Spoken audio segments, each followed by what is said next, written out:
ሰላም ጤና ይስጥልኝ። ይህ መንደር ቲዩብ ነው። የዕለቱን መረጃዎች ከዚህ ቀጥሎ እናሰማለን። ከጥር 23 ጀምሮ ስስ የፕላስቲክ ከረጢቶችን ስስ ፌስታል መጠቀም ማምረትና ወደ ሀገር ውስጥ ማስገባት ያስቀጣል ተብሏል። የአካባቢ ጥበቃ ባለስልጣን ከጥር 23 2018 ጀምሮ ለአንድ ጊዜ አገልግሎት ብቻ የሚውሉ ስስ የፕላስቲክ ከረጢቶችን የሚጠቀሙ የሚያመርቱና ወደ ሀገር ውስጥ የሚያስገቡ አካላትን መቅጣት ሊጀምር መሆኑን አስታውቋል። ለአንድ ጊዜ አገልግሎት ብቻ የሚውሉ የፕላስቲክ ምርቶችን ማምረት፣ ወደ ሀገር ውስጥ ማስገባትና ይዞ መገኘት የሚከለክለው አዋጅ ከሐምሌ 23 ቀን 2017 ዓ.ም ጀምሮ የጸደቀ ቢሆንም ባለስልጣኑ የ6 ወራት የሽግግር ጊዜ ሰጥቶ መቆየቱን ገልጿል። አዋጁ እንደወጣ የወረቀትና ሌሎች አምራች ከረጢቶች ወደ ገበያ መምጣታቸው የፕላስቲክ ስርጭት ቀንሶ የነበረ ነው ያለው ባለስልጣኑ፣ አሁን ላይ ግን በድጋሚ በገበያ ውስጥ እየታዩ ይገኛሉ ብለዋል። በሽግግሩ ወቅት አዋጁን ሙሉ በሙሉ ለመተግበር የሚያስችሉ የዝግጅት ስራዎች ሲከናወኑ እንደቆዩ፣ በዚህም ጉዳዩ ከሚመለከታቸው የፕላስቲክ አምራቾች፣ ተጠቃሚዎችና አማራጭ የወረቀት ከረጢት አምራች ጋር ውይይት መደረጉን አመልክቷል።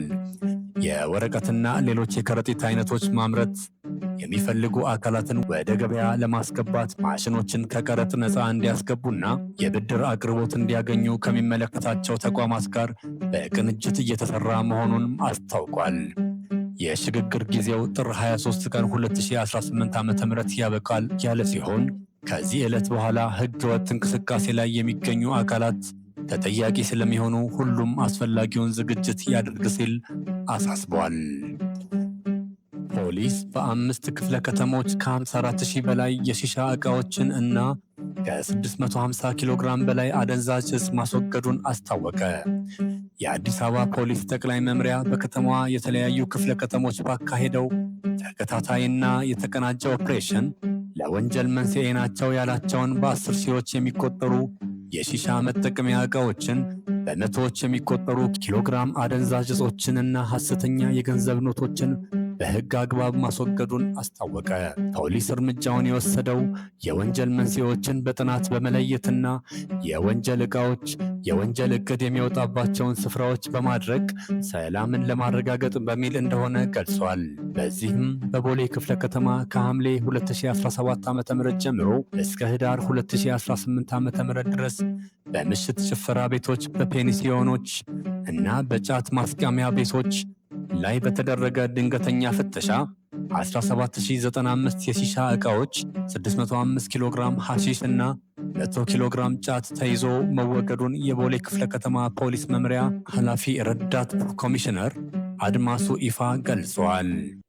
በተመሳሳይ በቂርቆስ ክፍለ ከተማ ባለፉት ወራት በተሰራ ኦፕሬሽን 22750 የሺሻ ማስጠቀሚያ ዕቃዎች የተወገዱ ሲሆን ከጉዳዩ ጋር በተያያዘ 209 ግለሰቦች በቁጥጥር ስር ውለው በ105 የምርመራ መዝገቦች ክስ እንዲመሰረትባቸው መደረጉ ተገልጿል። በተጨማሪም በለሚኩራ ክፍለ ከተማ በመኖሪያ ቤቶችና ሆቴሎች ውስጥ በተደረገ ፍተሻ 13420 የሺሻ ዕቃዎች፣ 50 ኪሎ ግራም አደንዛዥ ዕፅና 300 ፍሬ ትራማዶልና ሐሰተኛ የገንዘብ ኖቶች መወገዳቸው ተጠቁሟል። በአራዳ ክፍለ ከተማ ደግሞ ከ1500 በላይ የሺሻ ዕቃዎች እና 2 ኪሎ ግራም አደንዛዥ ዕፅ የተወገደ ሲሆን በአዲስ ከተማ ክፍለ ከተማ በተለይም አሜሪካ ግቢ ተብሎ በሚጠራው አካባቢ ተመሳሳይ የማስወገድ እርምጃ መወሰዱን ኮሚሽነሩ አስታውቋል። የየክፍለ ከተማው የፖሊስ አመራሮች እንደገለጹት ሺሻና አደንዛዥ ዕፅ መጠቀም ለከባድ ወንጀሎች መፈጸም ዋነኛ መንስኤ ከመሆናቸውም ባለፈ አምራች የሆነውን የወጣት ኃይል ከዓላማው የሚያሰናክሉ ተግባራት ናቸው ሲሉም ተናግረዋል። በመሆኑም ህብረተሰቡና የሃይማኖት አባቶች ወጣቱን ከመምከር ባለፈ መሰል ህገወጥ ተግባራት የሚፈጸሙባቸውን ስፍራዎች ለጸጥታ አካላት ጥቆማ በመስጠት ትብብራቸውን እንዲያጠናክሩ ፖሊስ ጥሪ አቅርበዋል። ሩዋንዳ ከ10,000 በላይ የወንጌላውያን አብያተ ክርስቲያናትን ዘጋች። ሩዋንዳ ከ10,000 በላይ የወንጌላውያን አብያተ ክርስቲያናትን የዘጋችው የአምልኮ ስፍራዎችን ለመቆጣጠር የወጣውን የ2018 እንደ አውሮፓውያን አቆጣጠር ሕግ ባለማክበራቸው ነው ተብሏል። ሕጉ አብያተ ክርስቲያናትና ሌሎች የእምነት ተቋማት በይፋ እንዲመዘገቡ፣ የጤናና የደህንነት መስፈርቶችን እንዲያሟሉ፣ በተፈቀደላቸው ሕንፃዎች ውስጥ ብቻ እንዲሰሩና በብቁ የሃይማኖት መሪዎች እንዲመሩ ይደነግጋል። ባለስልጣናት እንዳሉት አብዛኞቹ የተዘጉ አብያተ ክርስቲያናት እነዚህም መስፈርቶች ያለሟሉ ሲሆን ደህንነቱ ባልተጠበቀ ሕንፃ ውስጥ መስራትን ወይም ያለ ተገቢ ሰነዶች መንቀሳቀስን ጨምሮ የሕግ ጥሰት በመፈጸማቸው የተዘጉ ናቸው ብሏል። መንግስት እርምጃው ምዕመናንን ለመጠበቅ ተጠያቂነትን ለማረጋገጥና ብዝበዛን ለመከላከል ያለመ ነው ያለ ሲሆን ፕሬዚዳንት ፖል ካጋሜ ከዚህ ቀደም ቁጥጥር ያልተደረገባቸው አብያተ ክርስቲያናት አማኞችን ይጠቀሙባቸዋል ሲል መተቸታቸው ተጠቁሟል። ይሁን እንጂ የሰብአዊ መብት ተሟጋች ድርጅቶችና የሃይማኖት መሪዎች የመዝጋት እርምጃው በጣም ጥብቅ እንደሆነና በተለይ በትንንሽና ገለልተኛ ጉባኤዎች ላይ የአምልኮ ነጻነት ስጋት እንደሚያሳድር ይከራከራሉ። አንዳንድ አብያተ ክርስቲያናት መስፈርቶችን ሙሉ በሙሉ ካሟሉ በኋላ እንደገና ሊከፈቱ እንደሚችሉ የተገለጸ ሲሆን ነገር ግን የሕግ ማስከበር ሂደቱ ይቀጥላል ተብሏል። የኢትዮጵያ ልማት ባንክ ያልተጠበቁ ናቸው የተባሉ ሹም ሽረቶችን በማካሄድ የተካሄዱ ሲሆን የባንኩን የቦርድ ሊቀመንበር አቶ ተክለወልድ አጥናፉና ፕሬዝዳንት እመቤት መለሰ ዶክተር ከኃላፊነታቸው በማንሳት በአዲስ እንዲተኩ አድርጓል። እስካሁን ሲያገለግሉ በነበሩ የቦርድ አባላት ምትክም አዳዲስ የቦርድ አባላት ተሹመዋል።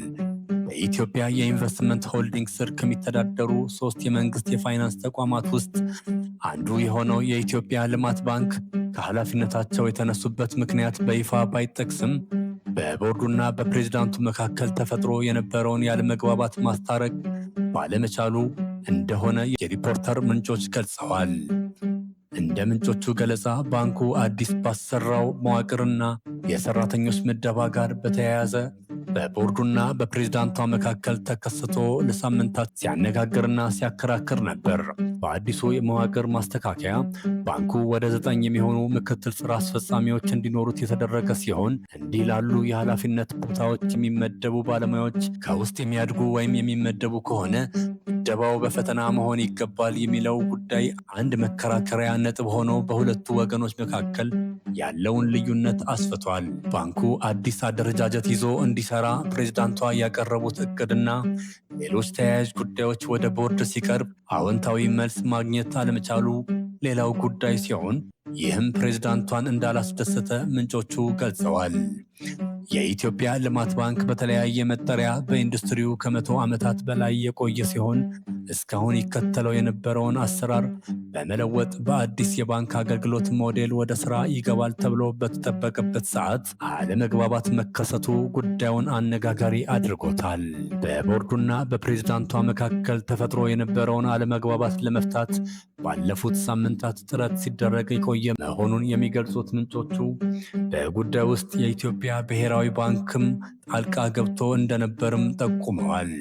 ነገር ግን ተፈጠረ ለተባለውም አለመግባባት እልባት ለመስጠት የሚያስችል ሁኔታ ባለመገኘቱ ሁለቱም ኃላፊነታቸውን እንዲለቁ መደረጉን፣ ሌሎች የቦርድ አባላትም ደግሞ ከኃላፊነታቸው እንዲነሱ መደረጉን ገልጸዋል። የዕለቱ መረጃዎች እነዚህን ይመስላሉ። በሌላ መረጃዎች እስክንገናኝ ድረስ በሰላም ቆዩ።